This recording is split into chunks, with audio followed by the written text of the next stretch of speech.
Hey guys, Kyle the Death Meta, and I'm here bringing you my review for Attack on Titan Season 3, Episode 1.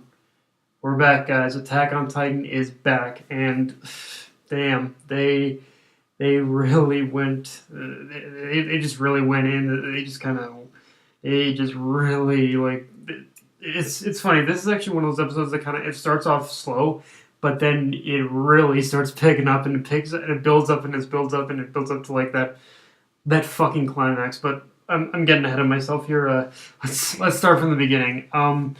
So to start off, as per usual with any new anime season, we basically get a new opening, and I'm not gonna lie. At first, I was a little disappointed when I heard that Linked Horizon wasn't going to be doing the song for this new opening.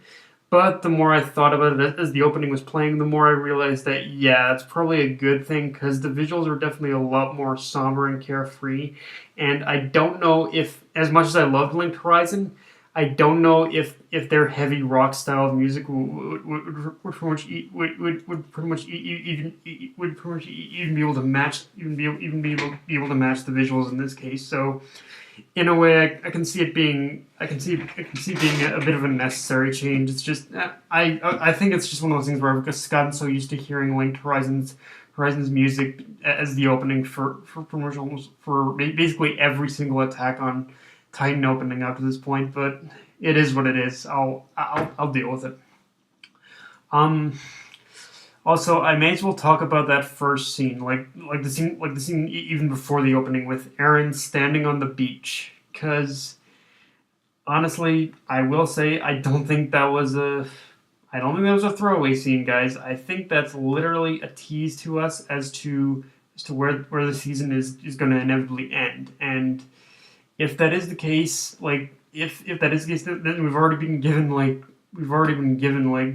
they've even though we don't know as to what's going to happen in between, we've definitely been kind of we've definitely been shown how this season is going to end. Like it's from what I can see on there, it seems it's going to end with the Survey Corps pretty much going beyond the walls in the final episode. Like they're actually going to be free of the walls, which honestly, if that is the case and that is going to be how this season ends, then it isn't going to be it isn't going to if that is how it ends, then trust me, guys, it isn't going to be pretty much the end of the show. Like there is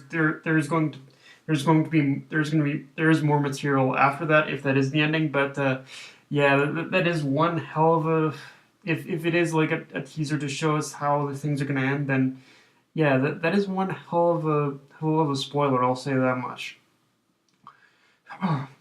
And as far as the first episode, there wasn't much going on action wise, but in a way, I don't think that was the purpose of this episode. The real purpose of this episode was just to kind of reintroduce us to the characters and help establish the connections that they all have with each other, and just overall remind us that from why we from even like these characters to begin with. And again, like I said, I really loved, I can say it definitely worked because I love seeing all these characters interact with each other. Again, I love seeing Hanji, love seeing Levi, I love seeing Aaron, I love seeing Mikasa, I love seeing Armin. Like I just love seeing all these characters interact with each other again. And actually, one I will say that one thing that was kind of interesting about this about the interactions of the characters in this case is that is that with is that with pretty much the revelation of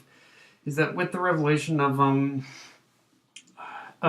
Historia being of noble blood of the race family, it it basically you can kind of see a little bit of indecision with her. Like pretty much she's pretty much trying to with I can see this current arc we're in basically having a lot of development for Historia, because as you can see, coming off the coattails of the last arc, pretty much Ymir isn't even around anymore. So it shows exactly how much Historia was actually kind of was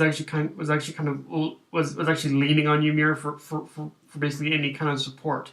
but pretty much now the year is gone, she's basically trying to find her. She's basically trying to find the route she's taken and what her purpose in knowing of her royal heritage definitely what role she should play and what her role is in this case. And yeah, I'm definitely yeah. If this arc is going to be focused on developing Historia, I'm definitely all for that. Definitely, especially if it's going to focus on her royal family blood, which basically judging from a lot of the clips we got of the focus of the royalty in this, I get the feeling it's a little more complicated than just her than just putting her on the throne or something like that. Because I'm convinced that basically the king that was shown to us that guy's like a shadow king, like he's not even the real king. Honestly, I think the race guy is, but yeah. um. Although, and that's not to, and that's of course that's not to say that it wasn't that there wasn't plot to it. Like I said, it did focus a lot on the royalty stuff, and like I said, the first like for instance, in terms of plot wise, the first couple of minutes had focused on Aaron learning to control his Titan power in order to seal up in order to seal the broken walls, but and then. But that was only like the first couple minutes of the episode. After that, it took a complete 180 with the government sending the first interior branch of the military police on a manhunt for the scouts. And okay, I think it's time I say this to all the anime only watchers out there. I may as well just tell you guys straight up. All these events are in fact are just as we see that this episode had very much the feel of an opening act, and in that sense, it's very much the opening act to, and I guess in that sense, it's very much an opening act to this current arc we're in, that's simply known as the Uprising arc. Which I'm telling you guys right now, it has a lot more of a political and a political point, and it has a lot more of a political storyline and a lot more of that human versus human focus that we ended up getting in this episode. And when I'm not gonna lie, when I definitely read this, when I read the material for this stuff in the manga, it was quite a bit of a slow burn. But in terms of this, it is a bit more of a. But in terms of pacing here in this episode, I can say with certainty that we are going to get a bit more of a faster pace of this material, definitely compared to the manga for sure. Like, I don't think it's going to be so fast where they end up leaving key details out, but it is going to be fast enough where we end up working through,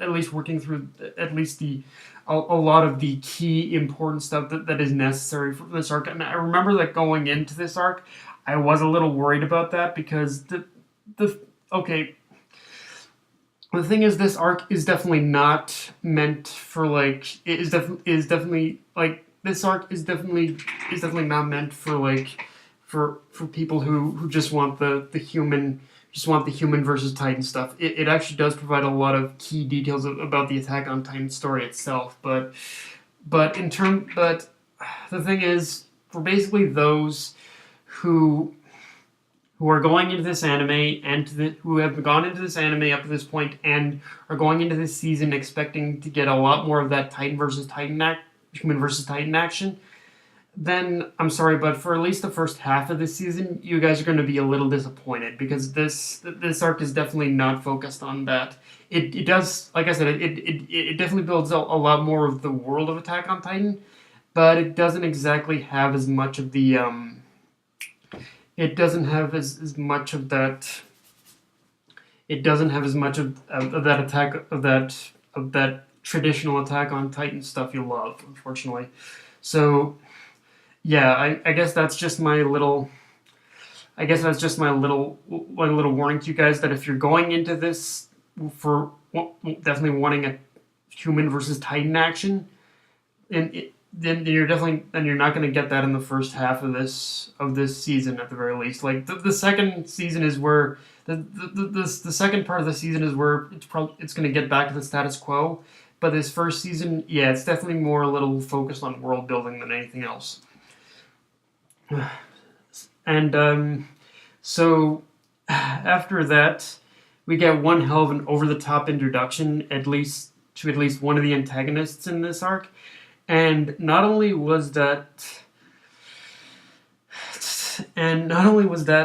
one cruel ass cock tease of an ending, but we do see that Kenny and Levi pretty much know each other. Which, again, anime only, I'm not going to spoil it for you guys, but let's just say that Kenny and Levi's relationship and how they know each other is one of the highlights of this arc. In fact, even by the standards of going into this whole, of how this is a human versus human arc, it's actually one of the darker aspects of not only Attack on Titan, but just this, of not only this arc, but also Attack on Titan in general. Like Kenny and Levi's relationship is just, yeah, it's pretty insane. Just so yeah, and overall, guys, yeah, I can definitely say that Attack on Titan, the first episode of season 3, Attack on Titan, definitely a plus. Like I said, it's focused on reintroducing us to the characters, and it basically set up the plot of this of what's being known as the Uprising arc, which again, I'm sure it's going to be a hit and miss for some, but I definitely kind of like, looking back, I definitely like this material a lot more than I thought I did. So yeah, that's all I got, guys. If you enjoyed the video, like, comment, subscribe. Follow me on Twitter and Facebook. Death Night of Anime, signing off. Later, guys.